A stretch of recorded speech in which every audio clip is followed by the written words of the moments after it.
Welcome back to the channel, guys. My name is William Gomez. I am a mortgage loan officer here in the Tulsa, Oklahoma area.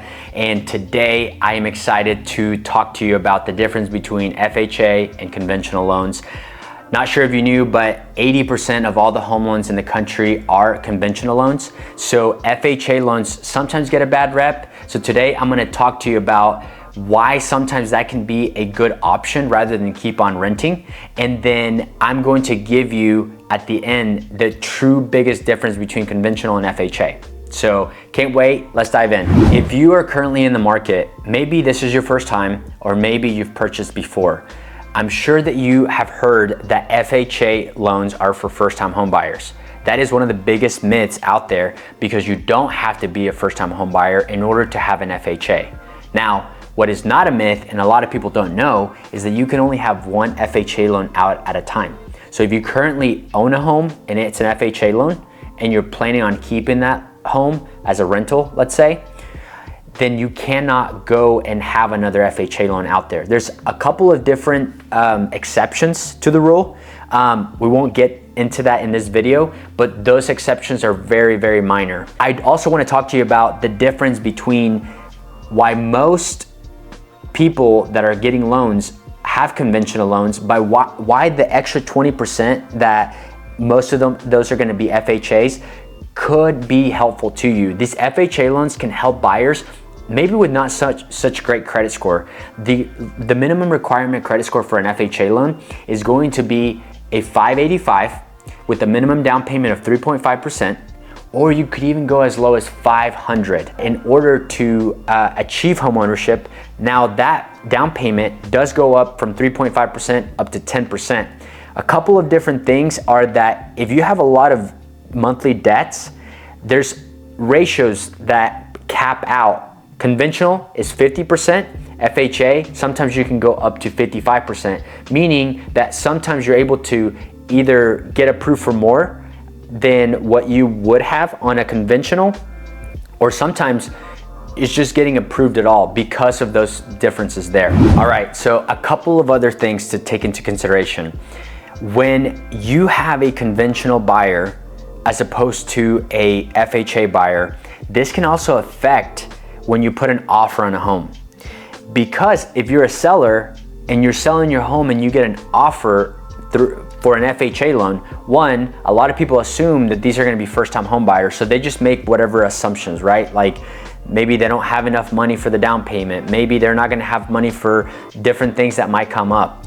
But the other big myth out there, which I say myth, but it's also kind of true, but just slightly, is FHA appraisals can be a little bit more strict than your conventional appraisers. Now, those differences are kind of minor, and what I mean by that is, let's say you have a home that has wood rot. If it has wood rot or chip paint, minor things, but are still things, a conventional appraisal might not call that out, which that can seem more attractive to a seller because they don't have to do anything extra in order to get the deal moving. But on FHA, stuff like chip paint or wood rot, they're gonna call that out and they're gonna say, we will not be able to close the loan until this stuff is fixed, and most of the time, that stuff's gotta get fixed by the seller. A couple of other things to make sure that you are watching out for is that on an FHA loan, even though it has its perks to be able to, for you to get approved maybe more than a conventional loan or approved at all, because there are a lot of people out there that cannot get approved for a conventional loan but will get approved for an FHA loan, is the private mortgage insurance. It's gonna be a lot of the times higher than a conventional deal, especially if you have really good credit score. And the other thing too is that private mortgage insurance will stay for the life of the loan on an FHA loan as opposed to a conventional. Once you own 20% of your home, you can call and you can have this removed. If you forget to call, which most people do, once you own 22% of your home, at that point, that falls off automatically. Another big myth out there is that your FHA loan is going to have a lower down payment than your conventional loan. That can be true in most cases because for most cases on conventional, your minimum down payment is gonna be 5%. unless you're a first-time home buyer. If you're a first-time home buyer, your minimum down payment is going to be 3%, which at that point, that would make it lower than your FHA minimum down payment, which is going to be a 3.5% down payment there. Now, I know that I've already given you a lot of information on the differences of both of them, but right now what I want to do is I want to pretend that you are my buyer and you're sitting right here, we're having a loan consultation, and based on the scenario, what I would recommend and advise to you as your mortgage loan advisor on going either FHA or conventional. So we have buyer A, who has a credit score of a 653 and makes, let's say, $60,000 a year, $5,000 a month. Currently, they have a $500 car payment and they have $500 worth of credit card payments. So if you have $5,000 coming in on a monthly basis, and we're gonna be looking at the max on 50%, that being $1,500. So if $1,000 of your payment is already being eaten up, that only gives you an extra $1,500 for a house payment there. So $1,500 right now in today's market would get you probably $150,000 home. It's not very much home, even in the affordable state of Oklahoma.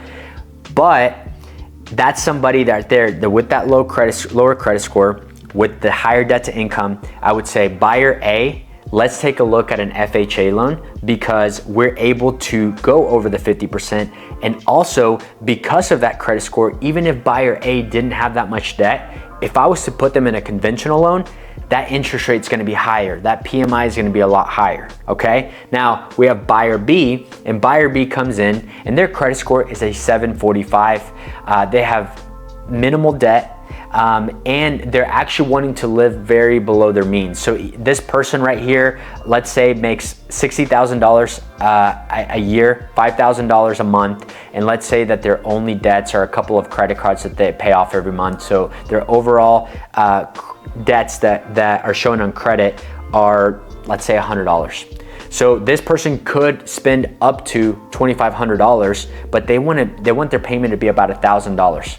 So somebody like that, I would say, hey, I know that you've been researching potentially FHA loans because they're first-time homebuyer loans, but with your credit score, with your debt to income, you are a great candidate to go in a conventional loan because your payment is going to be lower and is going to be a much better product for you. All right, and to close this off, the last thing I want to point out is the difference between going and looking at homes and putting in offers.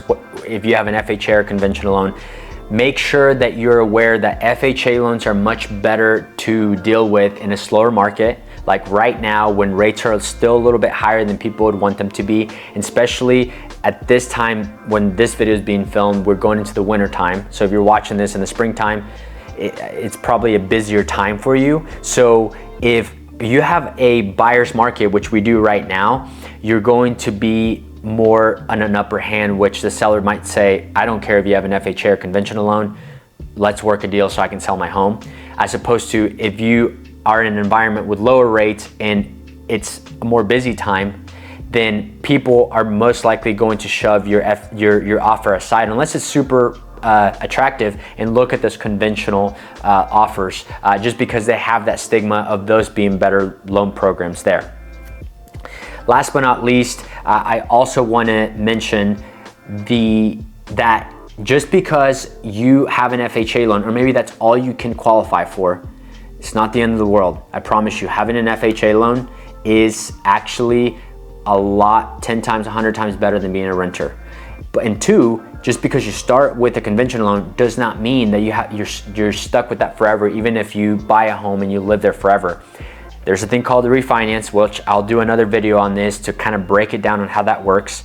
But you can refinance not only to get a lower rate, but to get out of a certain program, let's say an FHA loan, to a conventional loan. We don't really see the other way around.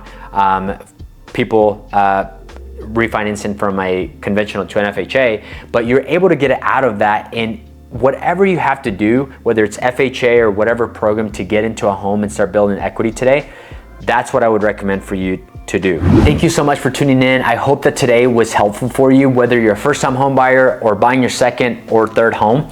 And if you have any questions at all, make sure that you drop them in the comment. Make sure that you subscribe and like this video in order to reach more people like yourself to be able to keep creating generational wealth through real estate. Can't wait to see you at the next one.